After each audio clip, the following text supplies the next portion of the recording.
그리고 벡터가 주어지면 우리가 뭐 예를 들면 그래서 2의 크기는 2죠. 마이너스 3의 크기는 3.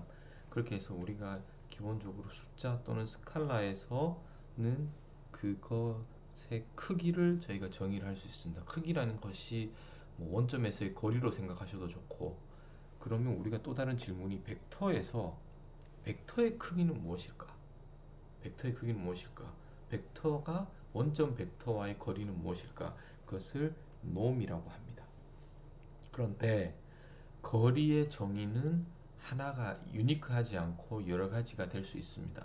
그래서 그 놈 중에서 L2 놈, L1 놈이라는 것이 가장 더 많은 놈들이 있는데 그 중에서 가장 유명한 두 가지를 제가 설명을 드리겠습니다. 이거는 정의이기 때문에 여러분들이 그냥 받아들이시면 됩니다. 뭐냐 하면 x가 예를 들어서 이런 요소를 가지는 벡터라고 했을 때 그걸 뭐 3차원, 2차원으로 보면 이렇게 생각하시면 될 것 같습니다. 이것의 크기는 우리가 그 유클리디언 공간상에서는 이 거리가 될 테고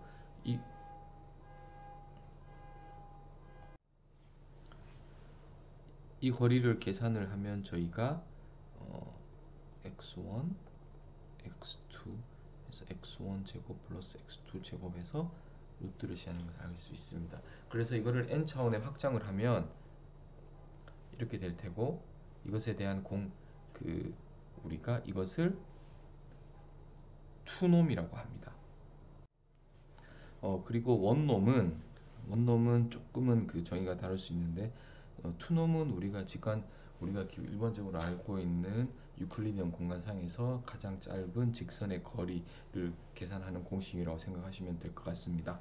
그래서 이것은 n 차원으로 확장된 같은 거리의 개념이고, 원놈이라는 것은 여기서 이것은 투놈의 거리라고 하면 원놈은 이렇게 된다고 생각하시면 될 것 같습니다. 이렇게 간다는 것은 더하기 2,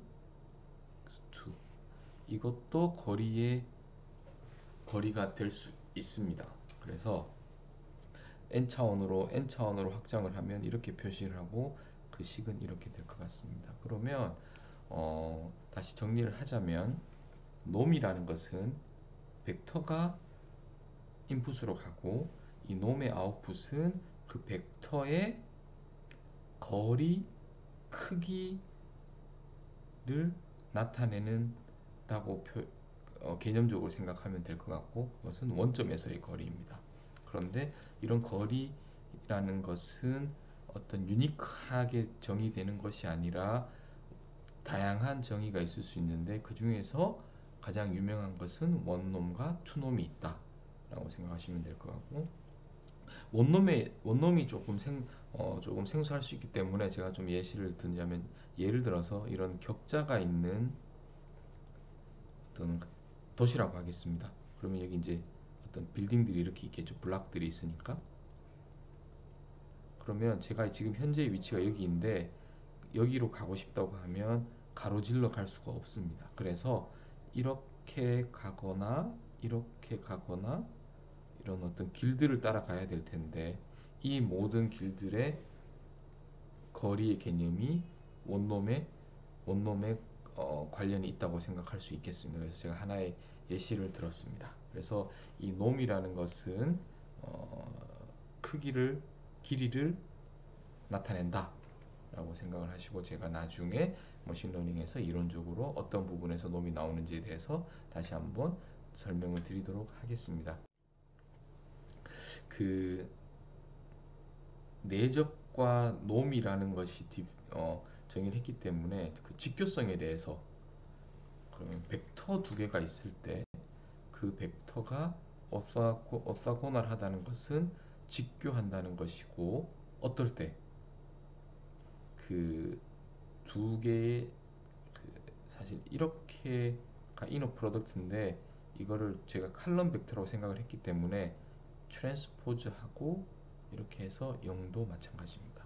내 이너 프로덕트가 0이면 그 두 벡터는 이렇게 되고 이렇게 돼서 수직인 것을 저희가 알 수 있습니다. 그래서 그 직교성을 따지기 위해서는 그 벡터를 이너 프로덕트 하거나 첫 번째 벡터를 트랜스포즈를 한 다음 곱을 했을 때 0이 나오면 저희가 이것이 서로 수직이다라고 하고, 노멀은 오토고널 하면서 노멀하다는 것은 유닛 크기가 유닛하다는 의미고, 그래서 직교성을 체크하고 각각의 벡터의 크기가 1일 때, 여기는 뭐 지금은 투놈을 썼습니다.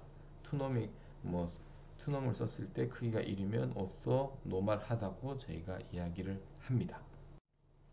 자, 그럼 90도를 정의를 했으니까 그 일반적인 그 두 벡터 사이의 각도를 한번 조금 알아보도록 하겠습니다. 그래서 뭐 예를 들어서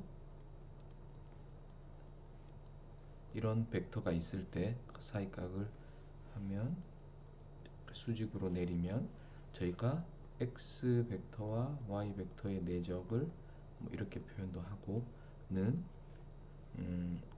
요 길이는 x의 코사인 세타 y라는 것을 저희가 내적에서 알고 있으니까, 그렇게 되면 코사인 세타는 x 트랜스포즈 y에, 제가 뭐 이걸 혼용해서 썼습니다.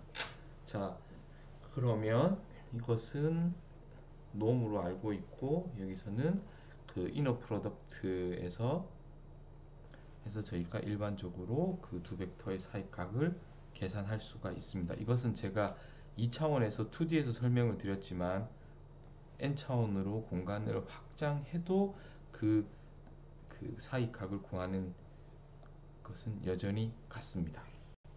자, 각도를 알면 뭘 할 수 있느냐? 예를 들어서 공간상에서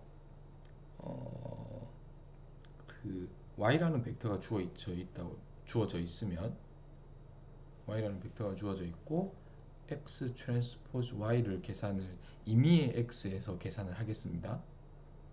그래서 이것이 만약 0이면 in x를 찾아보면, 그리고 y는 기분입니다. 뭐냐면 이것은 y 벡터의 죄송합니다. 수직한 점들의 벡터의 집합이 될 테니까, 뭐 예를 들어서 이렇게 y 벡터가 있으면 이것이 다 x 벡터의 집합이 될 겁니다. 그래서 수직한 점.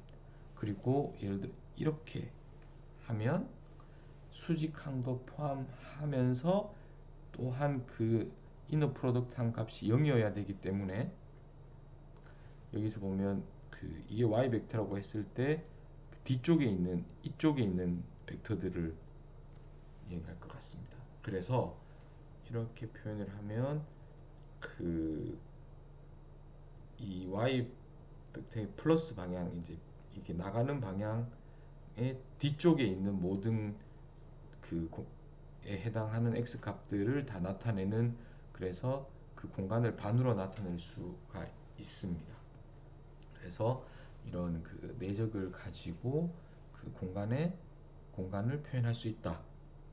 그래서 내가 이렇게 지금 설명드린 이유는 나중에 한번 다시 실제로 머신러닝 알고리즘을 이론을 설명하는 부분에서 내용이 나오기 때문에 한번 제가 정리를 했습니다. 예, 지금까지 첫 번째 선형대수 시간으로서 좀 벡터의 개념, 행렬의 개념, 그리고 행렬을 칼럼 벡터와 로 벡터의 모임으로 보는 관점, 그리고 벡터와 벡터의 곱인 내적, 그리고 행렬 곱하기 벡터를에 대해서 두 가지 해석하는 방법에 대해서 제가 좀 강조해서 설명을 드렸고, 거기에 파생된 직교성, 그리고 각도에 대해서도 좀, 그리고 벡터의 크기를 나타내는 놈의 개념까지 제가 한번 다뤄봤습니다. 예, 첫 번째 시간은 여기서 마치도록 하겠습니다. 감사합니다.